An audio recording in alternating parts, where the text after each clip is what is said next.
Well, we'll get to hear more information on that as the days go by. But for now, let's keep you abreast with the latest stories outside of Nigeria. Up next is Africa Report.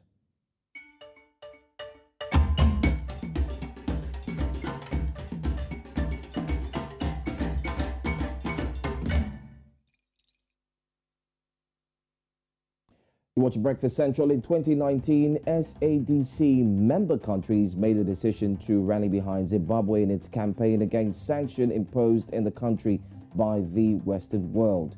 The summit of heads of state and government of the Southern African Development Community, otherwise known as SADC, declared 25th October as a day for SADC to campaign as a region for the unconditional removal of sanctions imposed on the Republic of Zimbabwe. Today, SADC countries once again rally behind Zimbabwe and its people in the call for the removal of sanctions. Now, this year's commemorations come at a time when the U.S. Special Rapporteur Alena Dohan is in the country for a 10-day tour to assess the impact of sanctions. We're now joined by our Zimbabwean correspondent, Lala Ngwenya. Lala, good morning. Welcome to the program. Good morning, Aluchi. Good morning, Joe. Good morning to you. Morning. So the commemorations this year are running under the theme "Friend to all, enemy to none," forging ahead and enhancing innovation and productivity in adversity of sanctions. So what the government is saying here is that, okay, though we've had sanctions for the greater part of the 20th century, we have managed to forge through. We have managed to create employment. And when they talk about employment, basically they are talking about the informal sector, which up to date has created over 1.6 million jobs for individuals. Okay. However, the government is also concerned about some of the damage that sanctions have done in the country. For example, the Minister of the Minister of Justice, Legal and Parliamentary Affairs, Minister Ziyambi, mentioned something quite interesting. He mentioned that in 1998, the Zimbabwean government had purchased 1,500 Land Rover Defenders vehicles for the Zimbabwe Republic Police to use. And when sanctions were imposed, the United Kingdom had only delivered 500 of those vehicles. And up to date, the balance of 1,000 vehicles is still outstanding. They haven't delivered those vehicles. And this is, part of the whole sanctions upon the country. And also the government has mentioned issues of negativity towards Zimbabwe created by the sanctions and how Zimbabwe has been viewed negatively, actually, out internationally. And this has affected Zimbabwe in getting financial help when it comes to issues to do with agricultural financing and inputs. And this has really affected even food production when it comes to Zimbabwe. That's interesting. So, Lala, let me also ask this question. We've seen other countries rally behind Zimbabwe. Take, for instance, ZANU-PF, South Africa there. They've come out to say that this must happen.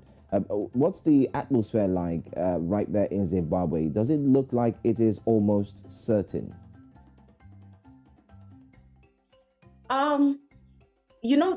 Zimbabwe and the government and Zimbabweans, of course, those Zimbabweans that are against the sanctions. Remember, there are two.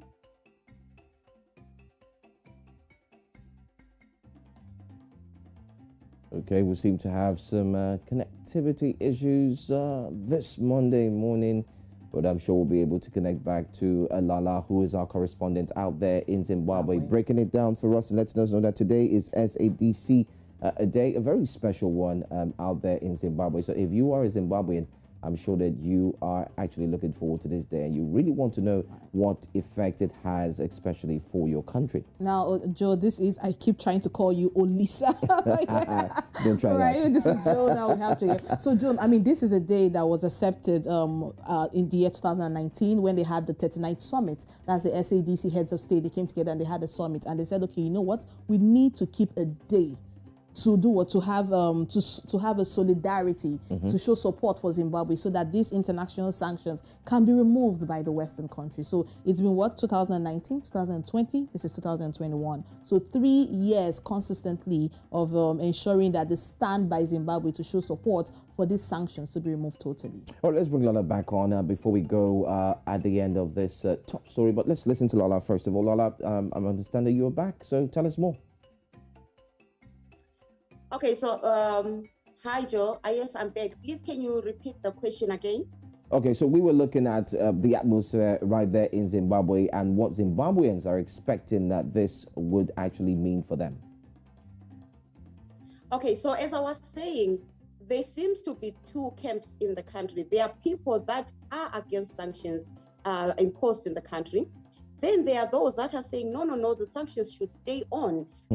Obviously, these are obviously people from the opposition political parties who say that these sanctions were targeted or are targeted at certain individuals. But history and the way things have turned out for Zimbabwe in the past 20 years show that even though some of the sanctions may be targeted at individuals, they go down to affect the ordinary Zimbabweans. For example, what I mentioned earlier about the Zimbabwe Republic Police not getting what it purchased in 1998 due to sanctions. So that shows that these sanctions have affected a whole institute that has sort of affected its mobilization, when they move around, when they are called for when their crimes are happening and they are not able to move around and go and attend to these crimes and situations on time. So right now, today, there are going to be marches, there are going to be music galas, all in solidarity with this. And the President Nyangadu, he's going to lead the commemorations by addressing the nation.